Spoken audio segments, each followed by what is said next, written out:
참솔 심리사전합니다. 자, 83번째 심리사전은 애착에 대한 것입니다. 자, 애착은 이미 여러분들이 잘 알고 있듯이 어떤 상대방과의 관계에서 친밀한 밀도, 질 정도를 이야기하고 있습니다. 이 애착이라는 용어는 영국의 정신의학자이자 심리학자인 볼비에 의해서 처음으로 사용되었는데요. 그 이전에는 의존이라는 단어로 사용이 되었습니다. 그래서 의존과 애착이라는 표현에서 우리가 차이점을 알 수 있듯이 의존이라는 것은 일방적으로 기대어져 있는 상태, 그 다음 애착이라고 하는 것은 좀 더 밀도가 높고 촘촘하고 친밀감이 잘 끈끈하게 형성되어 있는 상태를 이야기하고 있습니다. 그래서 애착은 두 사람 또는 그 이상 여러 사람들 간의 관계에서 형성되는 긴밀한 정서적인 관계와 유대를 이야기하는 말이다 라고 하는데, 생후 2세 이전에 주로 발달하게 되어 있죠. 그러다 보니 주 양육자와의 관계에서 우리가 애착을 형성한다라고 이야기합니다. 그런데 지금 같은 경우는 주 양육자가 반드시 이 아이를 단독으로 성장시킨다, 양육한다라고 보기 어려운 경우도 있죠. 그랬을 때 주변 사람들이 여러 사람일 경우에도 이 애착에 대한 형성은 가능해진다라고 볼 수 있습니다. 그래서 주 양육자 또는 양육을 하고 있는 대상들과 그 다음에 이 아이가 간의 관계에서 교감하고 있는 양과 질의 정도를 우리가 애착 형성에서 매우 중요하게 보고 있습니다. 애착은 안전 애착과 불안정 애착으로 나누어지고 있고요. 안정 애착은 그 상호적으로 관계를 수용하고 또는 표현하고 표출하고 이해받고 그 관계에서 또 믿음이 형성이 되고 또 심리 내적으로 만족감이라든지 대상에 대한 충족감 이런 것들이 넓고 깊게 형성되어 있는 경우를 안정애착이라고 합니다. 그러지 못하는 경우를 우리가 불안정애착이라고 하는데, 불안정애착은 다시 또 회피, 저항, 혼돈 이렇게 나누어 보고 있습니다. 그래서 아이가 울고 있을 때 즉시 또는 항상 다가오는 누군가가 있다라는 것과, 어떨 때는 다가오고 어떨 때는 다가오지 않는다. 다가오지 않을 때 이 아이가 그 느끼는 공허감이라든지 외로움이라든지 또는 두려움까지도 진행이 될 수 있겠죠. 이런 것들. 또는 어떨 때는 왔다가 어떨 때는 오지 않는다. 또는 늘 오기는 하는데 어떨 때는 따뜻함으로 교감을 하다가 어떨 때는 그렇지 아니하다. 자, 이런 관계에서 우리가 혼돈 또는 회피 또는 저항이라고 이야기를 하고 있습니다.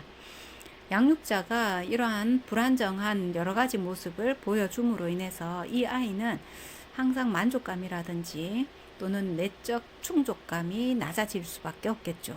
그래서 내면의 안정감을 취하기 위해서 계속 뭔가를 시도를 하게 될 겁니다. 반면에 안정애착을 하는 아이는 만족감이나 또는 내적 충족감이 넓고 깊게 형성이 됨으로 인해서 자신감 있게 자기 표현을 한다든지 또는 사회에 대한 시각을 가지게 되는 것이죠.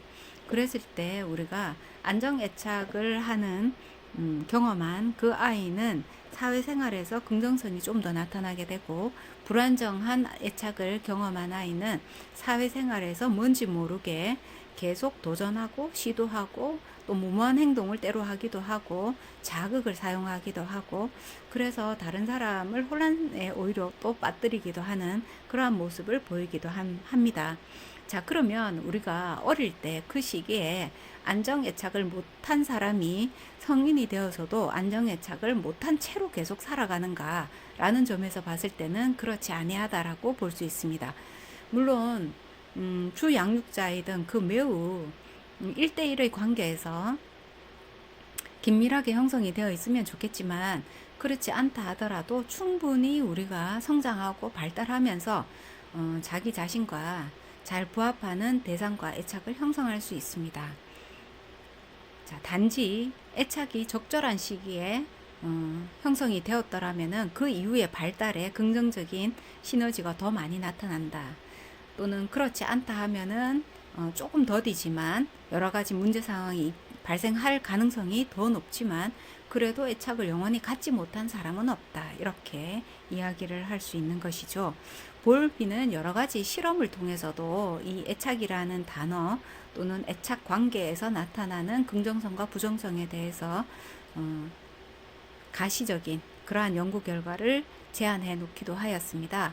그래서 우리나라 사람들은 어떤 경우에 그 사람은 부모로부터 애착을 제대로 받지 못했다. 이렇게 극단적으로 표현하기도 하는데 전혀 그렇지 않습니다.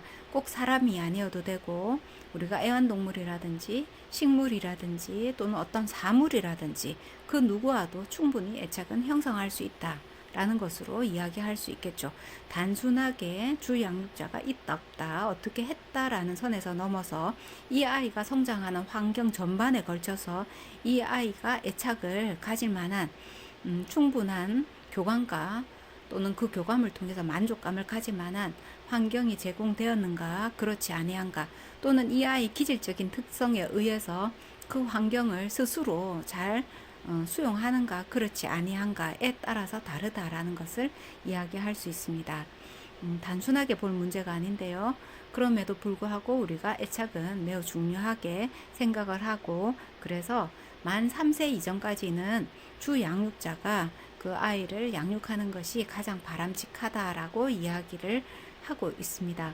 환경이 그렇지 못한다 하면은 그 환경에 맞게 애착이 형성될 수 있는 환경을 조성하면은 크게 문제는 없다. 이렇게 보여지는 부분입니다. 자, 오늘은 어태치먼트에 대해서 이야기했습니다.